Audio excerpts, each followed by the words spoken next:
Hey, it's Caressa. Hey, it's Maddie. You're not watching the Disney Channel right now. You're listening to Dreadfully Twisted.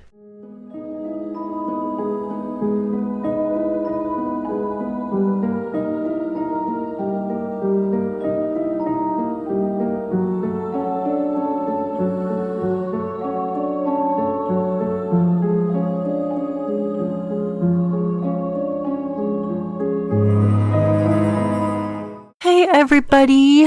We're back again this week for part 2 of the awful, disgusting, murderous people who I hate. We are back again. Wait, no.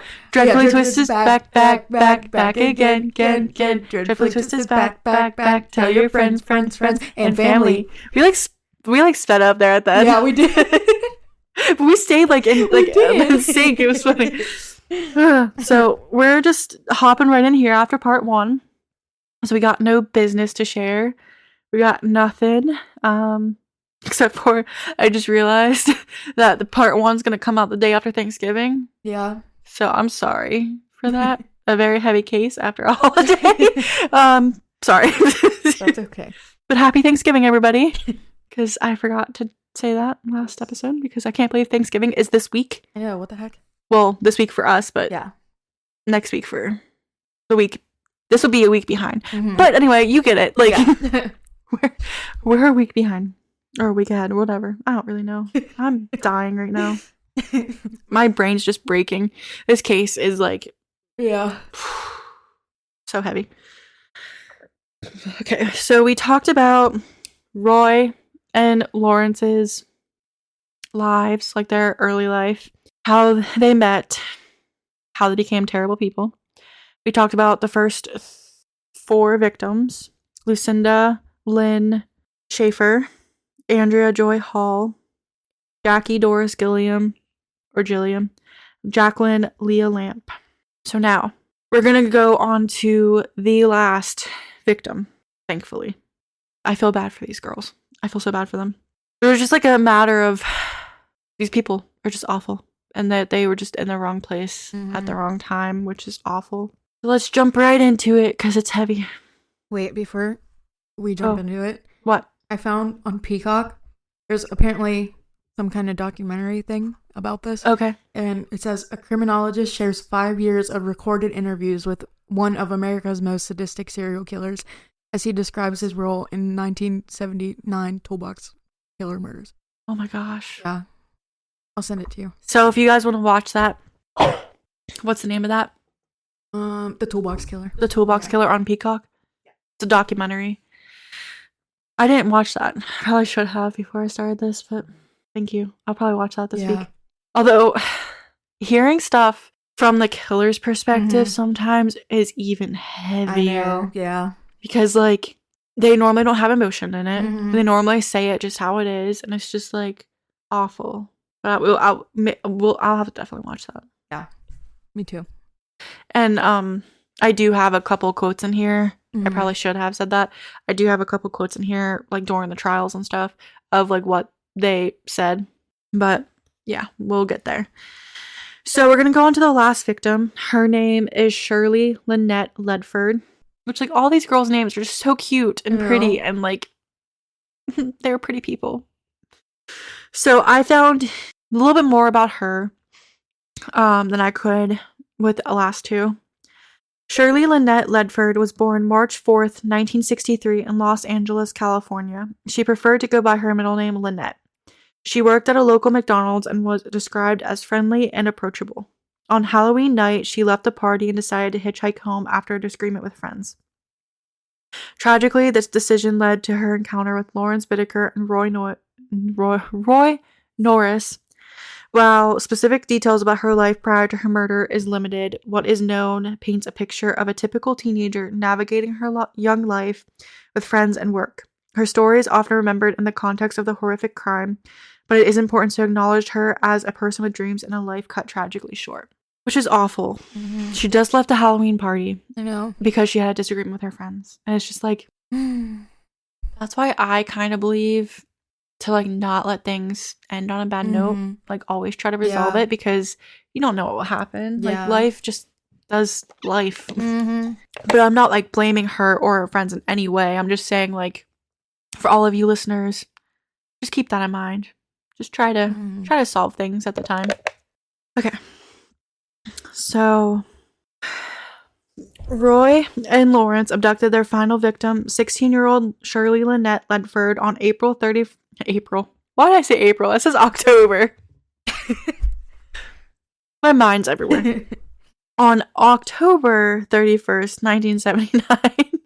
Which is, like, crazy, because, like, Halloween just kind of happened. At least it feels like Halloween just kind of happened. This is, like, the theme, I guess. Shirley was abducted as she stood outside a gas station, hitchhiking home from a Halloween party in the Sunland Tujunga suburb of Los Angeles. Investigators believe she accepted a ride home from them because she recognized Lawrence, as he is known to have frequented the McDonald's restaurant in which Shirley held a part-time job. Which is, like, awful. Because he's, like, a customer, so you feel like you know him. And it's just like, oh, no. It's awful that he also, like, did that too, in a way. Yeah. Because I feel like he probably knew that he wanted to take, like, abduct her and stuff. Upon accepting the offer of the lift home and entering the van, Shirley was offered marijuana by Roy, which she refused. Lawrence drove the van to a secluded street where Roy drew a knife, then bound and gagged Shirley with construction tape. Lawrence then traded places with Roy, who drove in an aimless manner for an excess of an hour, as Lawrence remained with Shirley in the back of the van. After removing the construction tape from her mouth and legs, Lawrence tormented her, initially slapping and mocking her, then beating her with his fist as repeatedly shouted for her to say something. Then as Shirley began screaming, shouting for her, he started shouting for her to scream louder. As she continued screaming, Lawrence began asking her as he struck her, "What's the matter? Don't you like to scream?" And I'm going to say this. From the other attacks to this one, it escalated so much compared to the other ones. I mean, it slowly did because, like, the first one, the second one, then the third one, they kept her for 2 days. They kept them for 2 days. But this one is very, very, very, very heavy compared to the other ones. And it escalates. They recorded the whole entire encounter, which I will never listen to. Yeah. I will never suggest listening to it. But I will say this. They played it at the trial, and people had to leave the room. Really? Because it was so extreme and so horrific. So I'm just laying that out there. This one they're all horrific, but this one's escalated. Just keeping in mind. As Shirley began to cry, she pleaded with Lawrence, repeatedly saying, "No, don't touch me." In response, he again ordered her to scream as loud as she wished, then began alternately striking her with a hammer, beating her breast with his fist, and torturing her with pliers, both between and throughout instances where he raped and sodomized her. Repeatedly, Shirley can be heard pleading for the abuse to cease and making statements such as, "Oh, no," and "no," as sounds of Lawrence alternately extracting either a sledgehammer or pliers from the toolbox he can be heard on tape recording he made after entering the rear of the van. Roy later described hearing screams, constant screams, emanated from the rear of the van as he drove. Shortly after Roy switched places with Lawrence, he himself switched on the tape recorder that Lawrence had used to record much of the time when he had been in the rear of the van with Shirley. Roy first shouted for her to go ahead and scream, "or I'll make you scream." In Roy's response, she pleaded, "I'll scream if you stop hitting me," which is so horrific. Okay. Then emitted several high-pitched screams as Roy encouraged her to continue until he ordered her to stop. Roy then reached for the hammer as Shirley, seeing him do this, screamed no. Roy then struck her once upon the left elbow. In response, she informed him he had broken her elbow before pleading, "Don't hit me again." In response, Roy again raised the sledgehammer and she screamed again no. Roy then proceeded to strike Shirley 25 consecutive times upon the same elbow with the sledgehammer before asking her, "What are you sniveling about?" as she continued to scream. You're hitting her 25 times in her elbow with a freaking sledgehammer. Yeah. Your elbow is the most sensitive part on your body. Like, of course she's gonna cry. Mhm. Like, she should be doing that to you because you deserve it. She doesn't. Like, Like, that's what they should have got in prison. Should be really exactly. funny. Really funny. Karma's up. Cue Jojo Siwa. Yeah. Okay. The next part. This is a quote from Roy, describing his recollections of the audio tape the pair had created of Shirley Ledford's rape and torture. And he said this in April of 1997. Quote, "We've all heard women scream in horror films. Still, we know that no one is really screaming. Why? Simply because an actress can't produce some sounds that convince us that something vile and heinous is happening. If you ever heard the tape, there is just no possible way that you'd not begin crying and trembling. I doubt you can listen to it more than a full 60 seconds of it." End quote. That's what he said about the own thing. No, you don't get to have an opinion. Exactly. It is horrific, but you don't get to say that because you don't care. I hate them. After approximately 2 hours of captivity, Roy killed Shirley by strangling her with a wire coat hanger, which he tightened with pliers. Shirley did not react much to the act of strangulation, although she died with her eyes open. Lawrence then opted to discard her body on a random lawn in order to view the reaction from the press. The pair drove to a randomly selected house in Sunland, where Roy discarded Shirley's body in a bed of ivy upon the front lawn. Her body was found by a jogger the following morning. Which, I can't believe that they wanted to see it in the press. So they're like, we're just going to put her body here. Yeah. And then I feel so bad for the jogger who found her. I know, me too. I would be traumatized for the rest of Same. my life if I saw something like that. Same. Part, very graphic. An autopsy revealed that in addition to having been sexually violated, I said that really weird. In addition to having been sexually violated, she had died of strangulation after receiving extensive blunt force trauma to the face, head, breast, left elbow, with her olecranon sustaining multiple fractures. Her genitalia and rectum had been torn, caused in part by Lawrence having inserted pliers inside her body. In addition, her left hand bore a punctured wound, and a finger on her right hand had been slashed. Lawrence would later claim that the tape recording the pair had created of Shirley's clear abuse and torture offered nothing than the evidence of a threesome, adding that toward the very end, Shirley was screaming for him and Norris to kill her. Okay. Yeah, because a threesome would make that happen. Yeah. Okay. I, have no words to that.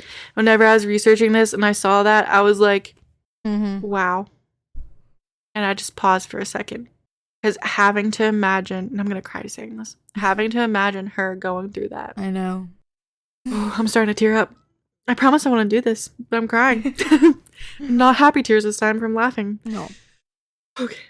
In November 1979, this is where it gets funny. Roy became acquainted with a friend named Joseph Jackson, an individual who he had previously been incarcerated at California Men's Colony with. Roy confided in Jackson regarding his and Lawrence's exploits over the previous 5 months, including graphic details of the murder of Shirley Ledford, the only victim whose body had been found at the time. Roy also divulged to Jackson that in addition to the 5 murders he and Lawrence had committed, there had been 3 additional incidents when he and Lawrence had abducted or attempted to abduct young women who had either escaped their attackers or in one instance had actually been raped but released. So yeah, you could meet your friend and you're like, oh, let me just tell you all the stuff that I did. Like, what is wrong with you guys?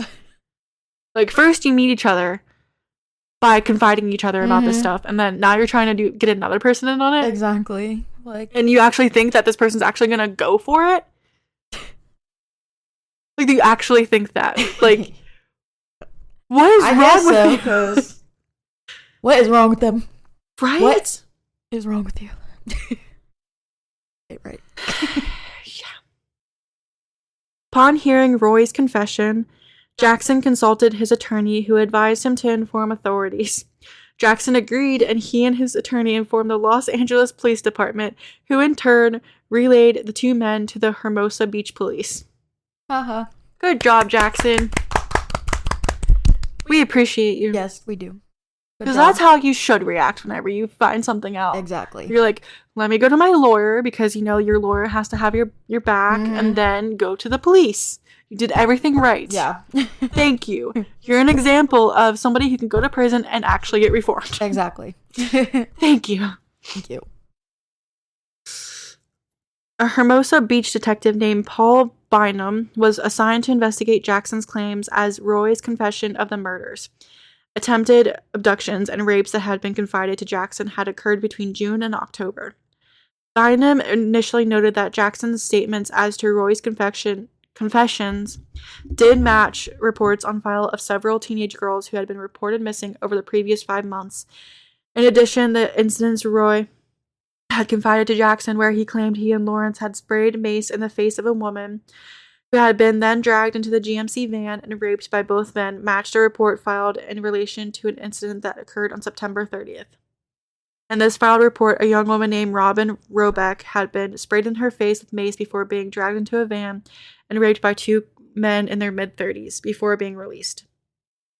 Although Robin had reported the abduction and rape to police, they had been unable to identify her assailants at the time.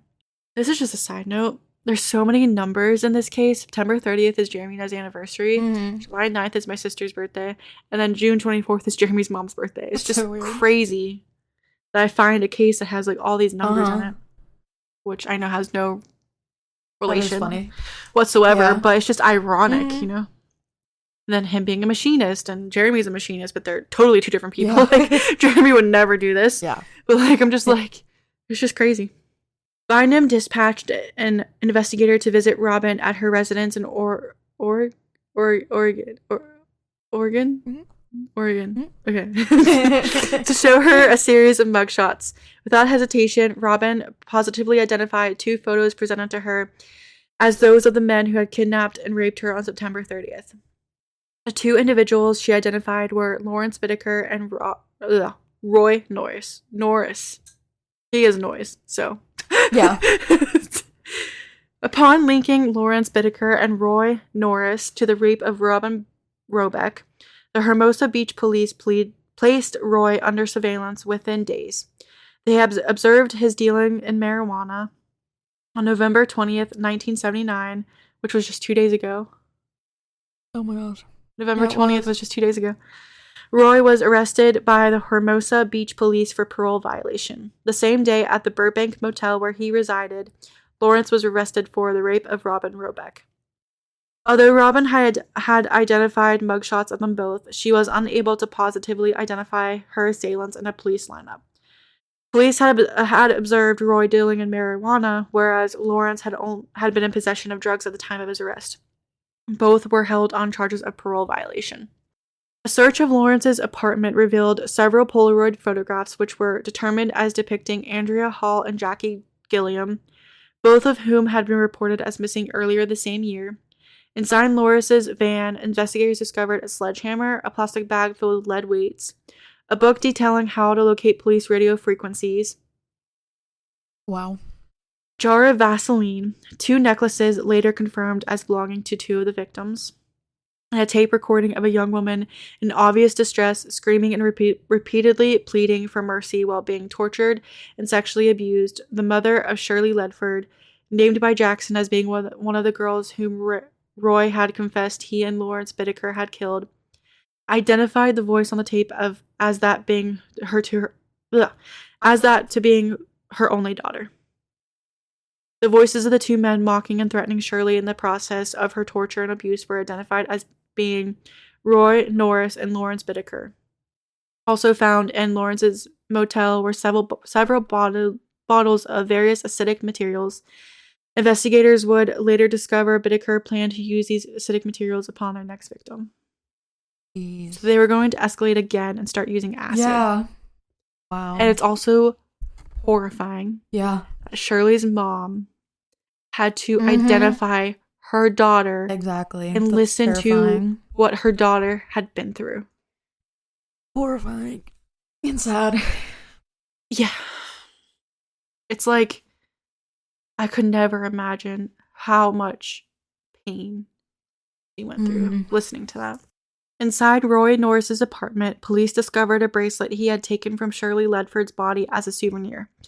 Also found at the homes of both Whitaker and Norris were Polaroid pictures of almost 500 teenage girls and young women, most of which had apparently been taken at Redondo Beach and Hermosa Beach, with others taken by Lawrence at a Burbank high school. Most of these pictures had been taken without the girls' knowledge or consent. Just imagine taking 500 pictures of random girls. That's what insane. is wrong with you? What is wrong with you? And it's like, that makes me think, like, are people taking pictures of me when I go places? No. Like, I don't want to think that, but like, ugh. I hate this. On November 30th, 1979, Norris attended a preliminary hearing in relation to the September 30th rape. By this stage, Roy was beginning to display visible signs of stress. At the hearing, Norris waived his Miranda rights before Detective Bynum and Deputy District Attorney Stephen Kay began questioning him. Initially, in relation to the rape of Robin Robeck. Sorry, I was trying to say both of her name or both her first name and last name at the same time. Then, in relation to the statements given to police by Joseph Jackson and the evidence recovered from his and Bittaker's residences. Initially, Roy Norris flatly denied any involvement in any murders, rapes, or disappearances. However, when confronted with the evidence investigators had compiled, Norris began to confess, although he did attempt to portray Bittaker as being more culpable in the murders than himself. What Bynum and Kay later described as a casual, unconcerned manner, Norris divulged that he and Bittaker had been in the habit of driving around areas such as Pacific Coast Highway and randomly approaching girls whom they found attractive with offers of a ride, posing with the pair for photographs or marijuana. Most of those whom they approached rejected whatever given ruse Bittaker and Norris used to entice them into the van, although 4 girls had accepted lifts from the pair and had been murdered with a fifth victim, their first being grabbed by force. Inside the van, the girls would typically be overpowered, bound hand and foot, gagged, and driven to locations deep within the San Gabriel Mountains where they would be sexually assaulted by both men, then usually killed by strangulation with a wire coat hanger, although 2 of the victims had ice picks driven into their ears before being strangled. Norris admitted that to the bludgeoning of their youngest victim, Leah Lamp, about the head with a sledgehammer as Bittaker strangled her, and admitted to repeatedly striking Shirley Ledford upon the elbow with a sledgehammer before strangling her to death. The bottles of acid found at Bittaker's motel, Norris stated, were intended for the use upon the next victim they abducted, and the acts of torture and humiliation had been committed against their victims for fun. Wow. I can't process I know that you think that's fun. I know. Seriously. My idea of fun is playing video games or just laying around eating chips. Yeah. That's my idea of fun. But no, you're a psychopath. I can't even. Okay. We still got 20 pages to go. So hang in there. According to Roy, the level of brutality Lawrence had exhibited towards their victims had increased on each successive instance they had lured a girl into the van. Their final victim, Shirley Ledford, had actually pleaded to be killed in order that her agony could cease. Additional details by Roy Norris provided further corroborating evidence to support his confessions. For example, he knew that their first victim, Lucinda Schaefer, had left the meeting at Presbyterian Church shortly before she was abducted, and that Lucinda had lost one shoe as she'd been dragged into the van. Roy also knew part of Shirley Ledford's ancestry was Hispanic, and that Lawrence had unsuccessfully asked her to date him prior to October 1979. So, that makes me even more like, I can't believe you asked her to date you. I know. Which also is probably why she felt comfortable being in the car with him. Mm-hmm. In a press statement relating to the police investigation into the murders issued on February 7th, 1980, Los Angeles County Sheriff Peter Pitchess stated the victims had been subjected to, quote, sadistic and barbaric abuse, end quote. Adding that 5 charges of first-degree murder would be sought against both Lawrence Bittaker and Roy Norris.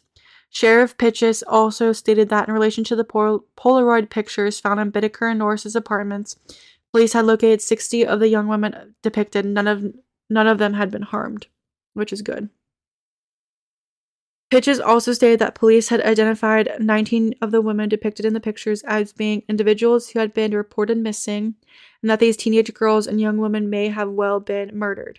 Although Pitches did stress that they had no conclusive evidence to suggest that these additional 19 women photographed had fallen victim to Bittaker and Norris. One of the Polaroids seized from Bittaker and Norris depicts an unidentified young white woman alone with Bittaker and Norris, in circumstances very similar to the pictures found depicting known victims as Andrea Hall, Jacqueline Leah Lamp, and Jackie Doris Gilliam. The young woman in the pictures has never been identified. This photograph is indicative that there may have been one further victim who neither Bittaker or Norris ever mentioned to investigators. Which be horrific. Yeah, definitely. Norris agreed to return to San Gabriel Mountains to search for the bodies of the girls to whose abduction and murder had been confessed. Who he had confessed to assisting in. In each instance, Norris brought detectives to the area where he and Bittaker had exposed their victims' bodies. Despite extensive searches of the areas where he stated the bodies of Lucinda Schaefer and Andrea Hall had been discarded, their bodies were never found. Ever. Oh my god. They're still missing to this day. Wow. On February 9th, 1980, the skeletalized bodies of Jacqueline Leah Lamp and Jackie Doris Gilliam were found at the bottom of the canyon, alongside a dry riverbed. The bodies were scattered over an area measuring hundreds of feet in diameter. An ice pick, this is also graphic, an ice pick was still lodged into the skull of Jackie. The skull of Leah bore multiple indentations, evidence of numerous hammer blows that Roy had stated he inflicted. In February of 1980, Roy Norris and Loris it's getting hard to say their names. Norris, a mix of the two of them. Norris and Bittaker were formally charged with the murders of the 5 girls. At their arraignment, Bittaker was denied bail, whereas Norris's bail was set at $10,000. Within 1 month of his being charged with murder, Norris had accepted a plea bargain in which he would testify against Bittaker in return for the prosecution agreeing to not seek the death penalty against him. Now you're gonna rat out your own friend. Friend. Yeah. Your friend that you said saved your life 2 times. Yeah. Like how we both were thirsty at the same time. My throat's starting to get dry. And I'm like, I still have so many pages to go through. I still have 20 pages. But yeah, like, your friend, that you're just gonna rat him out because you got caught. You're awful. Mm-hmm. On March 18th, 1980, Norris pleaded guilty to 4 counts of first-degree murder, 1 count of second-degree murder in relation to victim Andrea Hall, 2 counts of rape, and 1 count of robbery. Formal sentencing was postponed until May 7th. In return for Norris's agreeing to plead guilty and to testify against Bittaker, prosecutors had agreed to seek neither the death penalty nor life without parole at the upcoming sentencing hearing. Which is, like, I can't believe that you were not going to do at least life with life without parole. You're going to do life with parole. Like, what is wrong with you? Prior to his May 7th sentencing, Roy Norris was reviewed by a probation officer who testified at his sentencing that Norris had again accused Lawrence Bittaker of the actual torture of their victims, and that for Norris himself, the feeling of power and the dominance he had over the victims was the main overriding factor, as opposed to having sexual intercourse with them. The probation officer added that Roy Norris, quote, never exhibited any remorse or compassion about his brutal acts towards the victims. The defendant appears compulsive in his need to inflict pain and torture upon women, end quote. In conclusion, the probation officer testified that Norris can realistically be regarded as extreme sociopath whose depraved pattern of behavior is beyond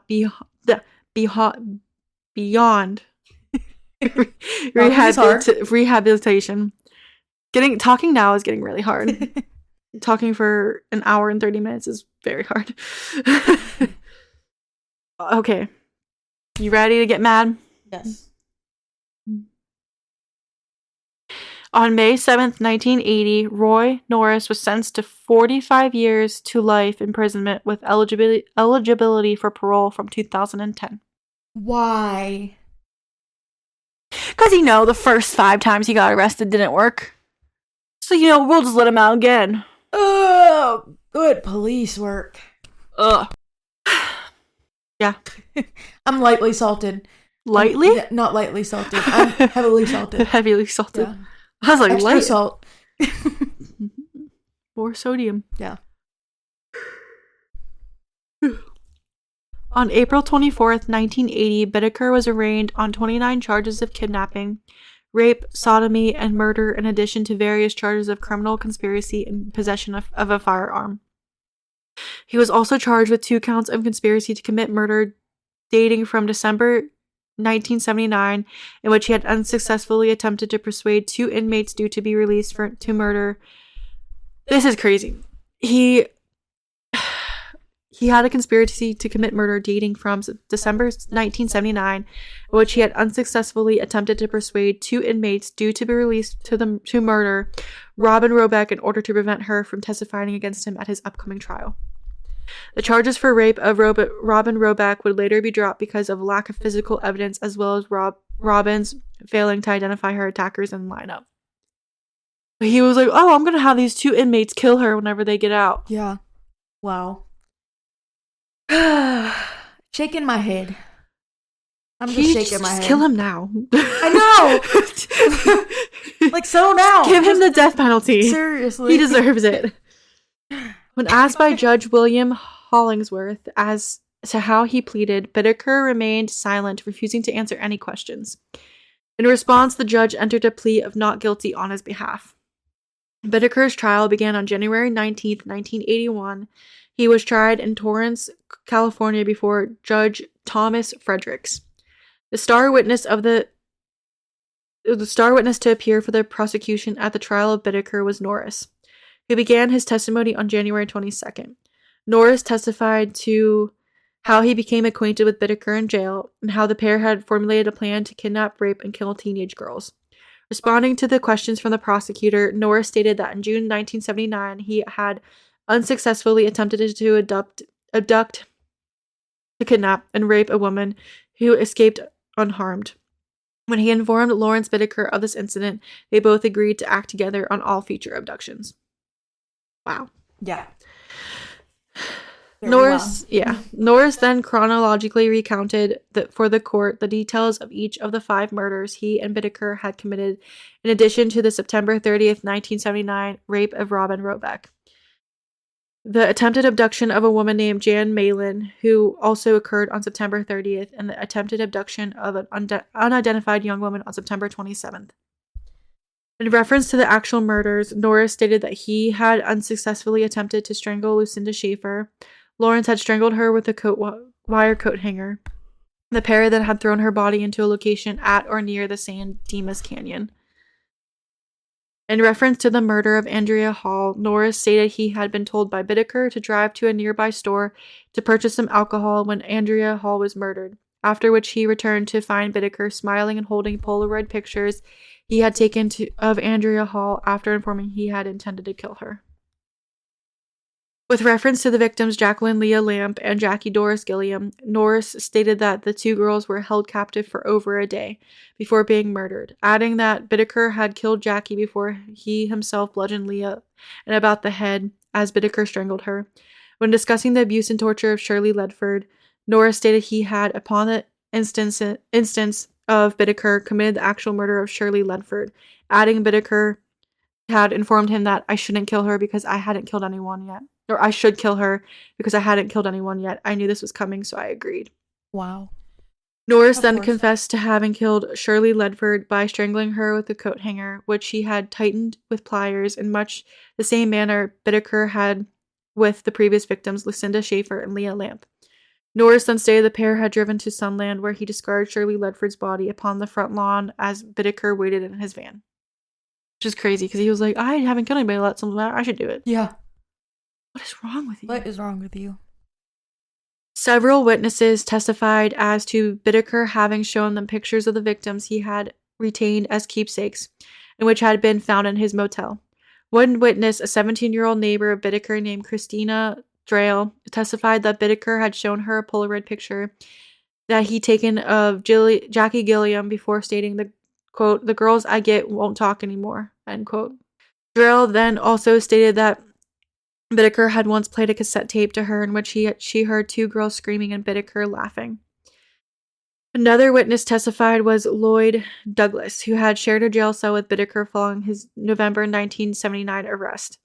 Douglas testified that Bittaker had discussed in detail the torture he had inflicted on his victims, Jackie Gilliam and Shirley Ledford, stating Bittaker had informed him he had stabbed one of Jackie Gilliam's breasts with an ice pick, which he then twisted as the tool remained inserted in the wound. He also pinched Jackie Gilliam on the legs and breasts with the vice grips before tearing off part of one nipple.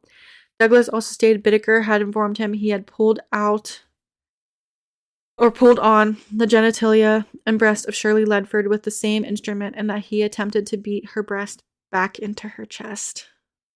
God.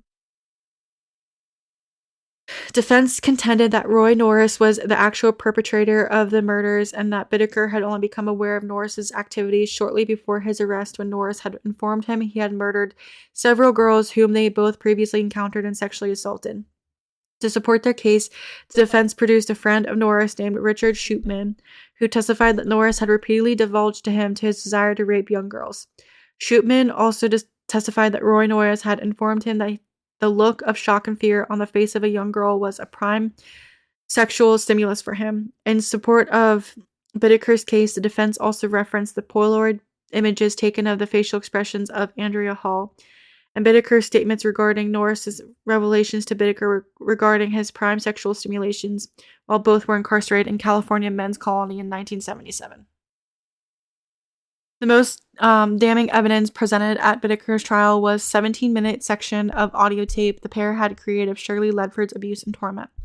The audio tape, which had been found inside Bittaker's van, in which Norris had earlier testified Bittaker had repeatedly played as he drove in weeks prior to his arrest, adding that Bittaker considered the contents to be real funny. What is wrong with them? I can't even. Yeah. They're beyond. Yeah. All killers and murders and all that stuff is horrific, but they surpass that somehow. Yeah. Definitely. With Stephen K. forewarning the jury, quote, "For those of you who do not know what hell is like, you will find out," end quote. Judge Fredericks had earlier denied motions by the defense to omit the tape recording from evidence. More than 100 people were present in the courtroom as the tape was played, and many members of both the jury and the audience wept openly upon hearing the contents, with several members of the audience either burying their heads in their hands, dabbing tears from their eyes, or rushing out of the courtroom before the tape had finished. Bittaker, though, was undisturbed at hearing the contents of the tape and smiled throughout the duration of the recording, in one of two instances throughout the trial when prosecutor Stephen K. was reduced to tears. He walked out of the courtroom during recess following their hearing of the recording of Shirley Ledford's rape, abuse, and torture. Weeping openly, Kay stated to the reporters gathered outside the courtroom, quote, "Everybody who has heard that tape had it affect their lives. I just picture those girls, how alone they were when they died," end quote.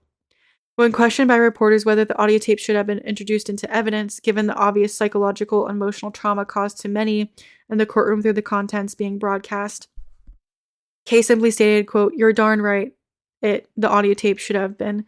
The jury needs to know what these guys did on February 5th, 1981. Bittaker testified on his own behalf. Bittaker denied any knowledge of the abduction and murder of Lucinda Schaefer and claimed that he had paid Andrea Hall to pose for the photographs depicting her found at his Burbank motel after Andrea Hall had agreed to offer of $200 for sex.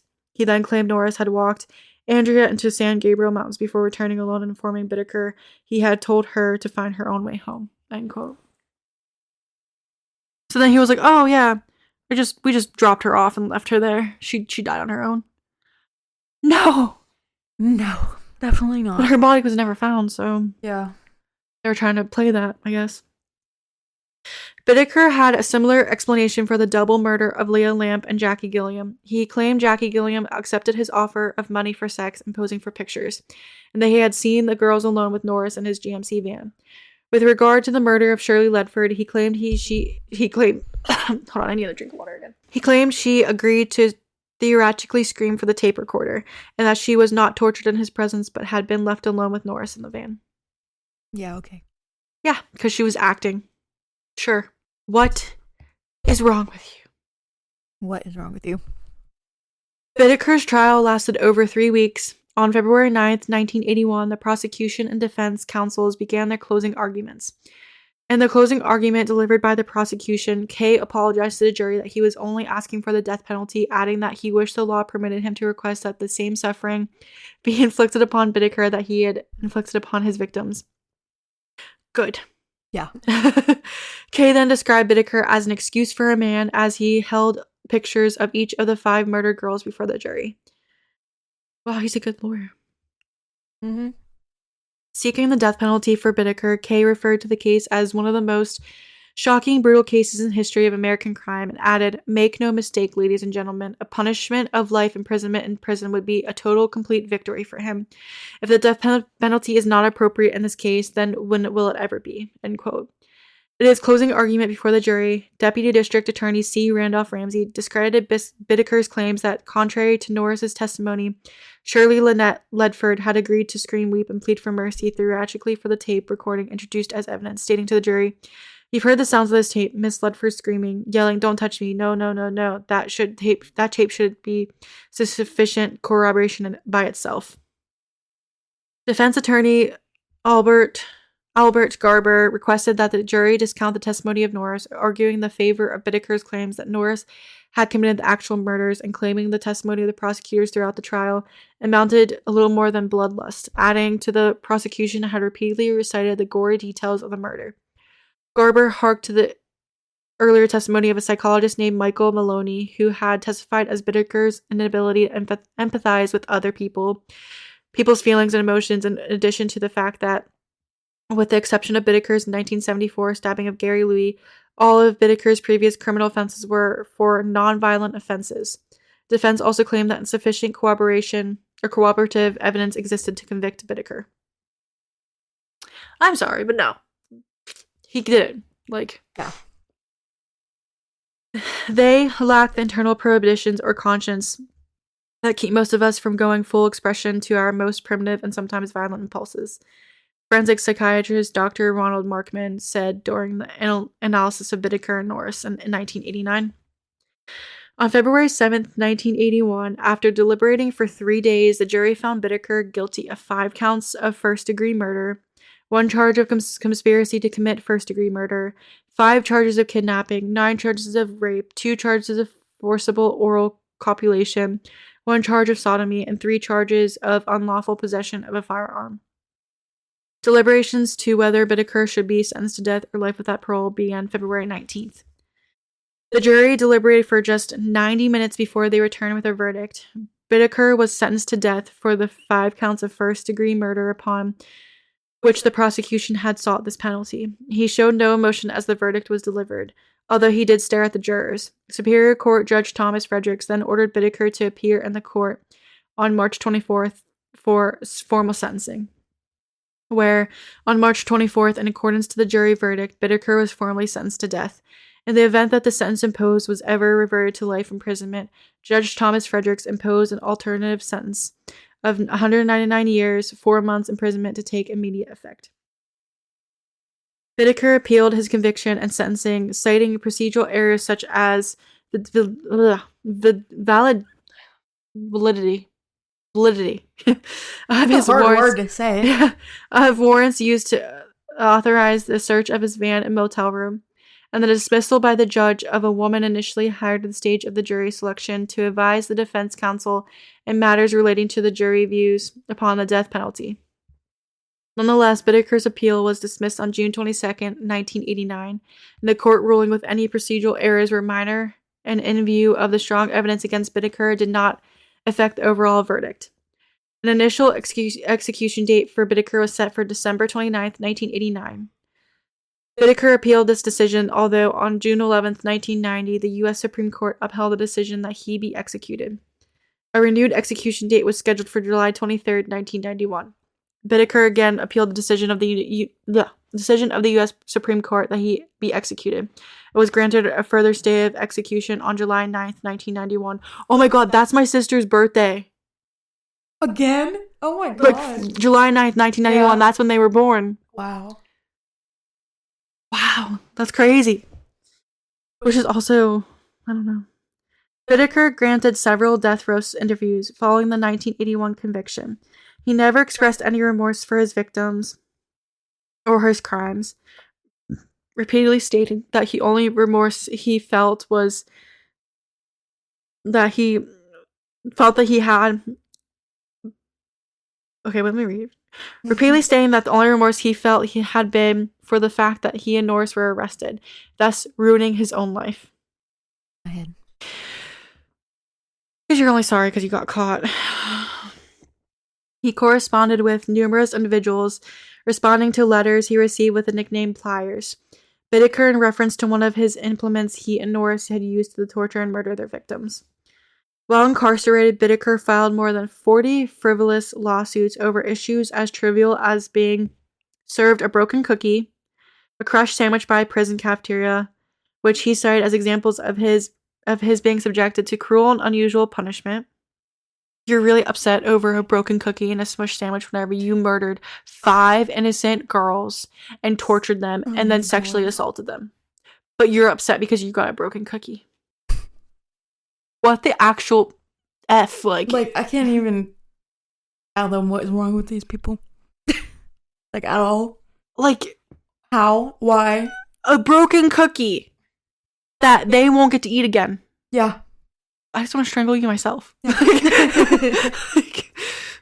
Makes me so angry. Whitaker was declared a vexatious litigant in 1993 as a result of the declaration. He was not allowed to file lawsuits without the express permission of an attorney or a judge. But again, I can't believe you were trying to sue the jail for a broken Exactly. Because that'll win. Right? Yeah. Oh, yeah. You murdered 5 girls, but you're gonna win this settlement because you got a broken cookie. Yeah. Because that's what you don't deserve. You don't deserve a broken cookie. I can't even. Infuriating. Yeah. Infuriating. Very infuriating. Ugh. Just want to scream. Despite the fact that Whitaker considered his life to have been wasted, and claiming to wish he could go back and not do it, having hurt so many people, he also marveled that he and Norris had little in common before their acquaintance at California Men's Colony in 1977, before adding that they, quote, one hell of a lot in common now, end quote. Yeah, sure. Whew. Okay, we're almost there.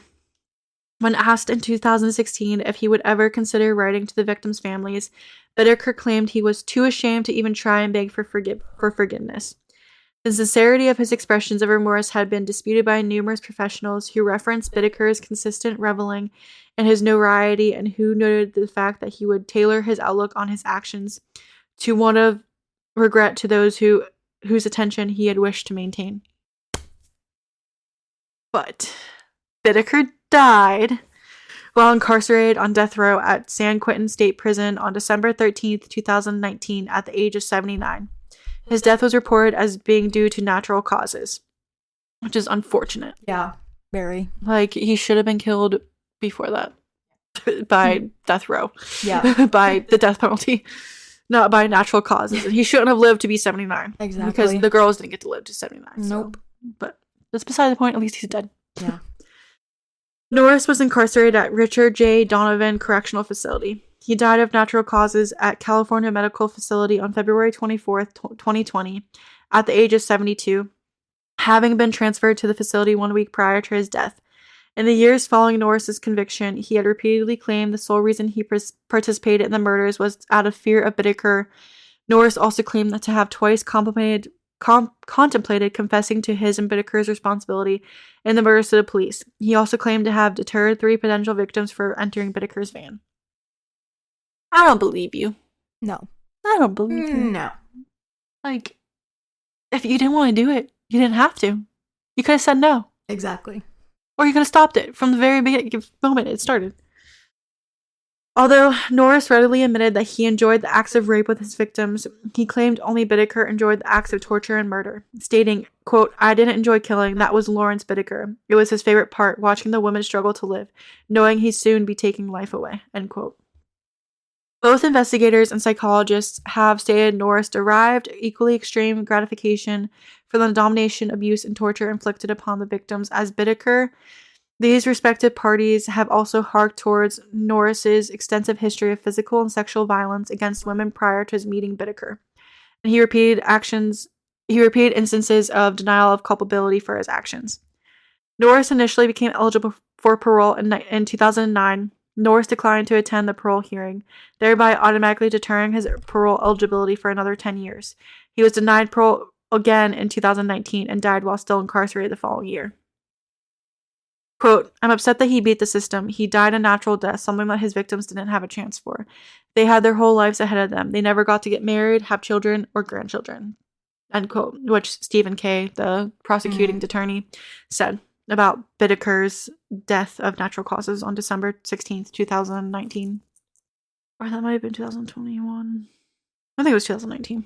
Stephen K., the prosecutor at Bittaker's trial, still considers the murders committed by Bittaker and Norris as being the worst criminal case he has ever prosecuted or encountered, and remained insistent that his belief that prior to Bittaker's death of natural causes, he had been more deserving of being executed than any other inmate incarcerated on California's death row. In interviews, he had stated that for over 2 years following the trial of Lawrence Bittaker, his sleep was disturbed by recurring nightmares in which he would be rushing to Bittaker's van to prevent any harm coming to the girls, but would always get there too late. I got chills. That's horrific. Yeah. Very. Sorry, I just need a minute after that. That really hit me. Ooh. For a very sensitive person, I don't know why I like true crime so much, because I cry over everything. Okay. I'm so empathetic too, so like it's just so hard for me. Mm-hmm. That's why I keep pausing and like trying to take a second before I say the next thing, and it's just like getting so hard. We're almost done. This last paragraph. Okay. That really hit me though, because I could just imagine being in the same boat there. Paul Bynum, the chief investigator of the murders committed by Bittaker and Norris, committed suit. Trigger warning. Trigger warning. Yeah. I did not know this because I forgot about this actually. The chief investigator of the murders committed by Bittaker and Norris committed suicide in December 1987. He was 39 years old. In his 10-page suicide note, Bynum specifically referred to the murders committed by Bittaker and Norris as haunting him of his fear they may be released from prison. The audio cassette Bittaker and Norris created of themselves raping and torturing Ledford remains in the possession of the FBI Academy, and this recording is used to train and desensitize FBI agents to the raw reality of torture and murder. I don't like that. No. That shouldn't be used for anything. It shouldn't be. It should get destroyed. Because all you're doing is making Shirley, even though she's gone, relive that moment over and over and over again. I don't like that at all. Can't you just recreate something for training, not use something that's real life? Exactly. Or like make a fake movie or something to show, like act it out and then use that as like a educational video, not a real thing that actually happened. That's literally traumatizing, first of all. Second of all, that's so rude to like her family to and her. Desensitize. That's not the right. No. That's not. No. I don't know. Yeah. Well, that was very heavy. Yeah. I'm sorry. It was. It's okay. I cried a couple times. Yeah. I was internally crying. Don't worry. I really was. You can probably hear me like sniffling over here. I'm like, ugh. That was harder to talk about than I expected. That was probably the most horrific case so far. Toolbox Killer is worse. No, that's what I mean. Oh, the Toolbox. There's a Toolbox Killer. Yeah, the Toolbox and then Killer. The Toolbox Killer. I heard about him. The Toolbox Killer is escalate even more than this. Have you ever? Do you know all about that case or no? I know some of it. I think I might cover that one too. Yeah. But not now. Like after this, we're gonna need a little bit of something that's a little bit less heavy, maybe. Because that was 2 hours of terrifying, scary, traumatizing, horrendous, awful people that did terrible things. But this is the longest case that we've covered so far. Really? Mm-hmm. The longest. So, yeah, we're just going to end it because I don't know how to end this now. Yeah. So, if you want to go to our social media pages, Facebook, Instagram, and Twitter. I do that every time. I need to, like, write this down, like, as, like, a thing to say, because I can't remember it ever. Put it in your notes. I'm about to. Yeah. Okay. So, if you like, let's rewind that. If you like to go to our social media pages at Facebook, Instagram, and TikTok, not Twitter, it's Dreadfully Twisted Pod. Our email is dreadfullytwistedpodcast@gmail.com. Please send us your stories, whether it's true crime or paranormal, things that you've experienced or your family members or friends have experienced and they want to share their story. You're more than welcome to write in and tell us your stories. You can also give us ideas on what you would like to hear, cases to cover, paranormal stuff you would like us to cover, all of that. And if you go, you can listen anywhere where you listen to true crime podcasts, or anywhere you listen to podcasts. I don't know why I said true crime. Anywhere you listen to podcasts, Spotify, Pandora, Samsung Podcast, Apple Podcast, YouTube, all that stuff, all the fun stuff. Amazon Music. So if you go there, if you could please give us a rating of 5 stars, 5 stars, 5 stars, 5 stars. We really appreciate it. It all helps us really, like, a lot with the podcast, and it helps us stay relevant in the charts and get out there and help the victims live on and keep their memory and everything. And then with the paranormal stuff, you know, that's just a little bit of like a palate cleanser to help us with all this heaviness. So yeah, so we really appreciate you guys, and I hope, well, we hope hope you continue to listen to us and my always not being able to speak, because talking is very hard. Talking is hard. But yeah, don't be like these guys. No, absolutely not. Do not be like these guys at all. At all. If you are, stop listening. Yeah, and go to get some psychiatric help. Yes, please. But other than that, like, just be kind, try to be a good person, look out for each other, and keep positivity around, because that's what the world needs. So yeah, smile and be nice. Yeah, doesn't take anything to be kind. Exactly. And we will see you guys next week. We love you. We love you. Bye. Bye. Didn't the Toolbox Killer kill like 60 people or something? Like suspected of 60 people? I think it was all women though too. Yeah. I'm leaving that in.